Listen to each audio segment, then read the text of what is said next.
좋으신 아버지 하나님, 하나님의 놀라운 사랑이 우리에게 독생자를 보내주시는 큰 은혜를 베풀어 주심을 감사를 드립니다. 그 은혜 때문에 저희들이 주님 앞에 돌아올 수 있었고 주님의 큰 은혜를 받을 수 있었고 하나님의 자녀가 될 수 있었음에 감사를 드립니다. 이제 우리에게 독생자를 보내주신 그 하나님의 사랑을 찬양하며 우리를 구원하기 위해서 이 땅에 오신 독생자 예수 그리스도를 저희들이 찬양하고 우리 안에 모시고 순종하는 삶을 살아가게 하시옵소서. 이 나라 이 백성에게도 예수님의 탄생의 큰 기쁨에 축복된 소식이 되도록 이 백성들의 마음이 하나님의 놀라운 사랑을 깨닫고 그 은혜 가운데 돌아오는 귀한 역사가 있게 해 주옵소서. 오늘도 주의 자녀들 정말 예수님의 놀라우신 사랑이 다시 한번 충만하게 회복되어지고 누려지기를 원하오며 예수님의 이름으로 기도하옵나이다. 아멘. 하나님 말씀은 이사야 51장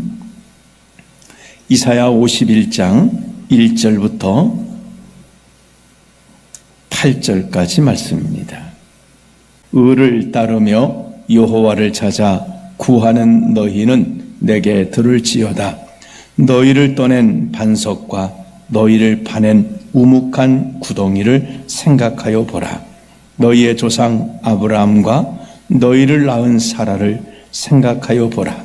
아브라함이 혼자 있을 때에 내가 그를 부르고 그에게 복을 주어 장성하게 하였느니라. 나 여호와가 시온의 모든 황폐한 곳들을 위로하여 그 사막을 에덴 같게 그 광야를 여호와의 동산 같게 하였나니 그 가운데에 기뻐함과 즐거워함과 감사함과 창화하는 소리가 있으리라. 내 백성이여 내게 주의하라. 내 나라여 내게 귀를 기울이라. 이는 율법이 내게서부터 나갈 것임이라. 내가 내 공의를 만민의 빛으로 세우리라. 내 공의가 가깝고 내 구원이 나갔은즉 내 팔이 만민을 심판하리니 섬들이 나를 앙망하여 내 팔에 의지하리라.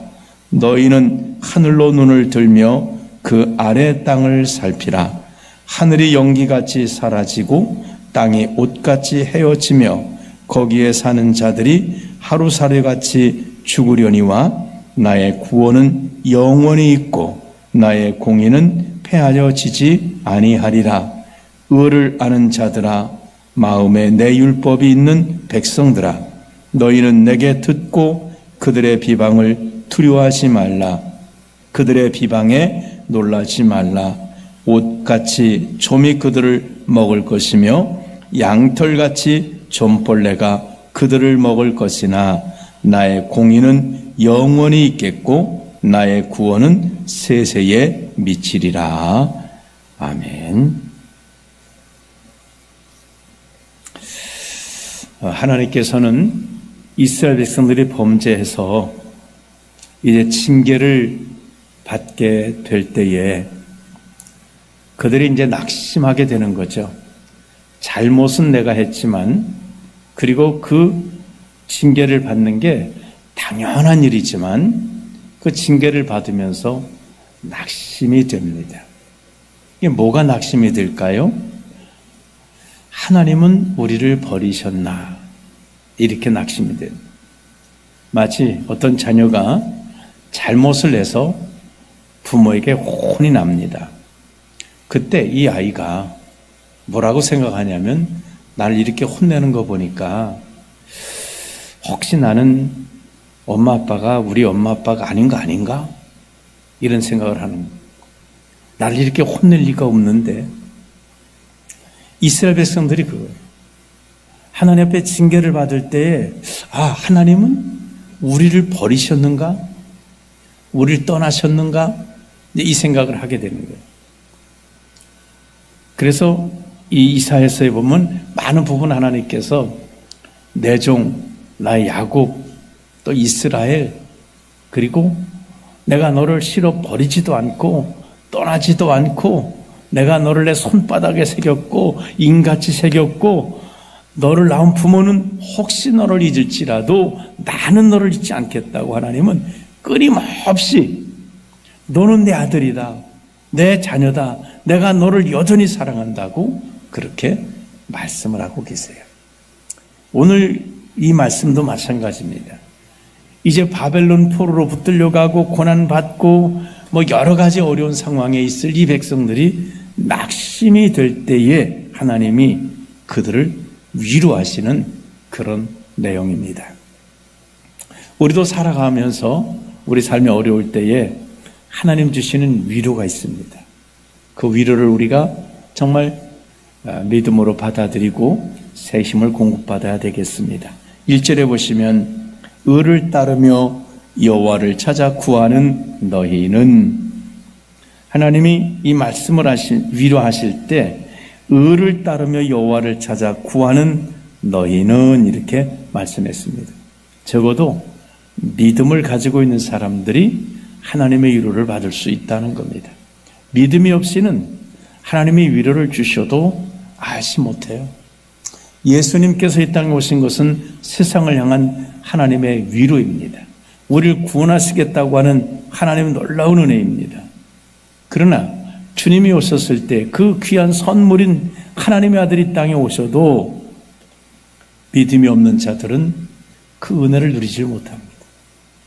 헤롯 같은 이는 오히려 그 예수님을 하나님의 은혜를 죽이려고 하고, 또 서기관들은 베들레헴에 탄생했다는 것을 알고 있으면서도 동방 박사들은 그 먼 곳에서 이방인인 그들은 정말 그곳에 베들레헴을 찾아가지만 서기관과 바리새인과 하나님의 사람이었다고 하던 그들은 정말 예수님을 찾아가지 못했던 것을 보게 됩니다.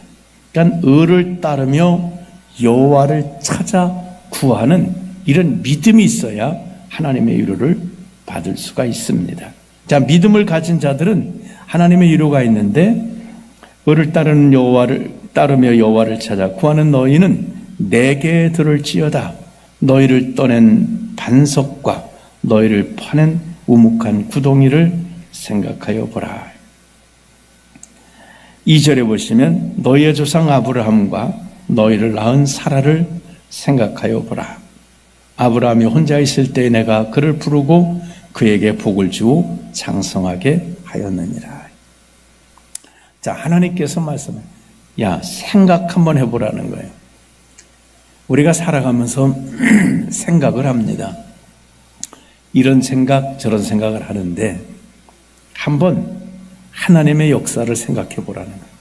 너희를 떠냈던 반석과 너희를 파는 우묵한 구덩이를 한번 생각해 보라는 거예요.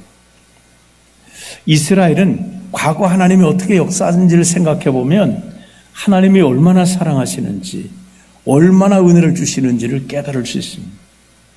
우리도 살아가면서 정말 생각을 해보면 정말 하나님의 은혜다라고 우리 인생을 생각할 수 있는데, 사람들은 당장 눈앞에 지금 보이는 것만 생각하고 하나님이 주셨던 은혜를 망각할 때가 많습니다. 얼마나 나를 사랑해 주셨나요? 얼마나 나를 구원해 주셨나요? 얼마나 많은 은혜를 주셨나요? 그러나 그 주셨던 은혜 다 잊어버리고 지금 조금 불편하고 힘들고 어렵다고, 하나님은 나를 버렸나 보다, 하나님은 나를 떠나셨나 보다 라고 실망하고 낙심할 때가 있다는 것입니다. 자, 아브라함을 생각해 보라는 거예요. 아브라함을 부르실 때에, 여기 그를 하나님이 부르실 때에 아브라함이 어땠냐는 거예요. 나이도 많아 70이나 나이도 그렇게 많아지고, 그 다음에 어떨까요? 자녀도 낳을 수 없어서 그 당시는 이 자녀가 많이 있는 것이 그들에게 정말 큰 축복같이 여겨졌는데, 그럴 수도 없는 그런 상황에 보잘것없는 아브라함과 사라 두 사람이 하나님의 부르심을 받아서 왔을 때 정말 보잘것없었다는 거예요. 근데 하나님은 그를 어떻게 하셨을까요? 복을 주셔서 정말 바다의 모래처럼 수많은 자손들을, 또 민족을 남길 수 있는 이런 엄청난 복을 주셨다는 거죠. 그러니까 아브라함같이 초라한 자도 불러서 이렇게 믿음의 조상으로 삼으신 그 하나님을 한번 생각해 보라는 거예요. 그럼 너희가 지금 초라해졌고 지금 이렇게 정말 보잘것없이 되었지만 하나님은 너희를 다시 한번 놀랍게 복을 주어 창성하게 하실 수 있다는 거예요. 그래서 3절에 말합니다. 나 여호와가 시온의 모든 황폐한 곳들을 위로한다. 하나님이 황폐한 시온을 위로하신다는 거예요. 그래서 그 사막을 에덴 같게 만드시고 그 광야를 여호와의 동산 같게 하셨다. 아브라함을 믿음의 조상으로 세우신 하나님, 그들을 애굽에서 데려오실 때 보잘것없는 노예를 불러서 가나안 땅 주인으로 삼으신 그 하나님이 이제 이렇게 또 바벨론의 포로로 붙들려 가게 되고 형편없이 된 이들을 하나님이 위로하셔서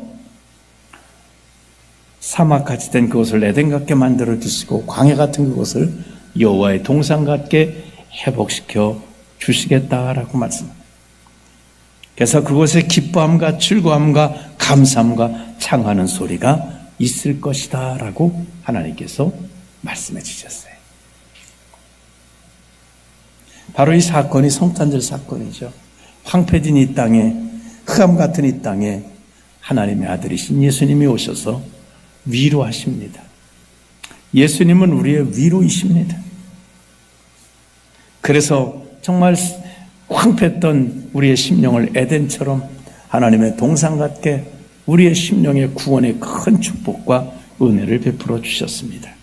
4절에 보시면 내 백성이여 내게 주의하라.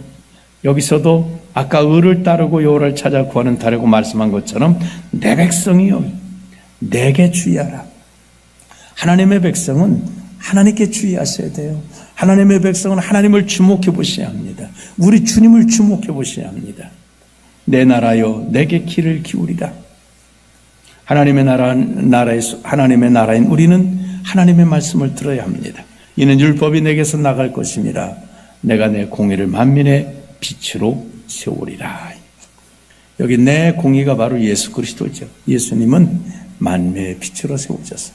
그 빛 대신 예수님을 모시고 사는 자는 어둠에 붙들리지 않게 되는 것입니다.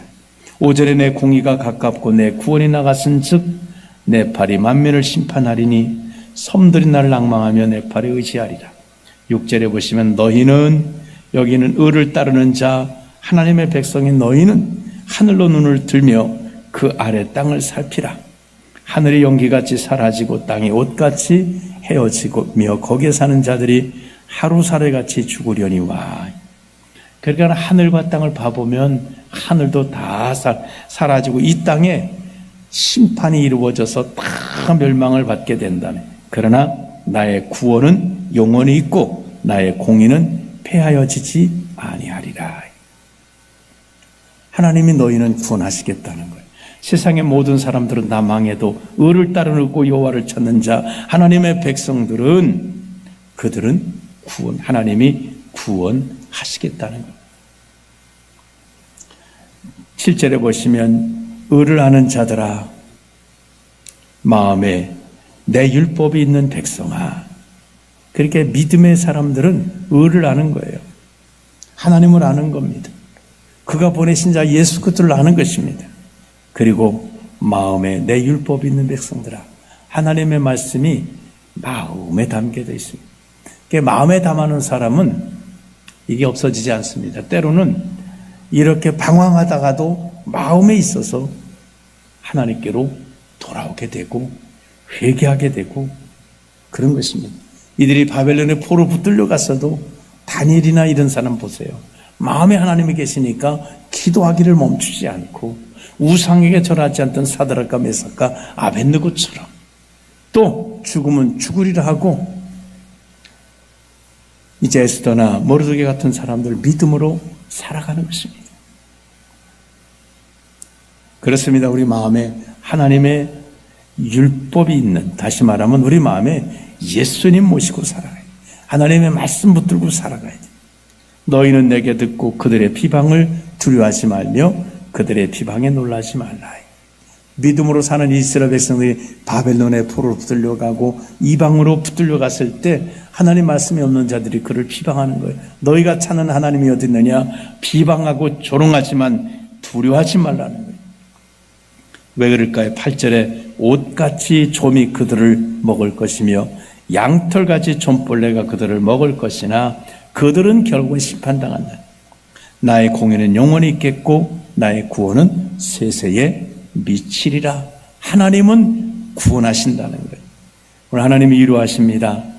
세상은 하나님을 찾지 않는 자들은 심판을 받아 망해도 좀벌레가 먹은 같이 먹어버리고 하늘이 따라 사라지고 땅이 사라진다 할지라도 믿음을 가진 너희는 내가 구원하리라. 내가 구원하리라 말씀하십니다. 바로 그것이 하나님의 그 약속이 이 땅에 보내신 예수 그리스도입니다. 아들 낳으리니 이름을 예수하라. 이는 그가 자기 백성을 저희 죄에서 구원할 자이심이니라. 그래서 예수란 이름을 가지고 오신 거예요. 예수님은 죄에 빠졌던 우리 인생들에 대한 하나님의 위로요, 믿음을 가지고 사는 하나님의 백성들에 대한 위로입니다. 세상은 심판을 받아도 멸망을 받아도 너희는 의를 아는 백성들은, 예수님을 마음에 모신 너희들은 바로 세세토록 내가 구원하리라고 구원의 위로를 약속을 해 주십니다. 오늘 우리가 이 예수님 우리 마음에 모시고 정말 하나님은 우리를 위로하시는 분이심을 깨닫고 그 하나님의 위로하심으로 승리하는 삶을 살아가시기를 주님의 이름으로 축원합니다. 기도하겠습니다. 좋으신 주님, 정말 죄에 빠져있던 저희들을 살리기 위해서 하나님은 독생자 예수님을 우리의 위로로 보내주셔서 누구든지 그를 믿는 자는 멸망하지 않고 영생을 얻는다는 약속을 주셨습니다. 그리고 누구도 아버지 손에서 예수 그리스도를 믿는 자를 빼앗을 자가 없다라고 말씀하시고, 하나님의 사랑, 예수님 안에 있는 하나님의 사랑에서 우리를 그 누구도 끊을 수 없다고 말씀해 주셨습니다. 우리가 때로는 살아가면서 하나님의 말씀대로 온전히 살지 못해서 우리가 징계를 받거나 또 이런저런 어려운 일을 만날 때에 우리가 낙심할 수 있지만 오늘 주님은 위로하십니다. 너희를 파낸 우묵한 반석을 보거라. 너희를 파낸 정말 우묵한 웅덩이를 보라고 말씀하시면서, 아브라함을 보라고 말씀하시면서 내가 너를 구원하고 내가 너를 보호하리라고, 내가 너를 건져내리라고 주님 말씀해 주셨으니 우리가 고난 중에라도 다시금 주님 바라보며 주님의 위로로서 승리하는 귀한 삶을 살아가게 하옵소서. 예수님의 이름으로 기도하옵나이다. 아멘.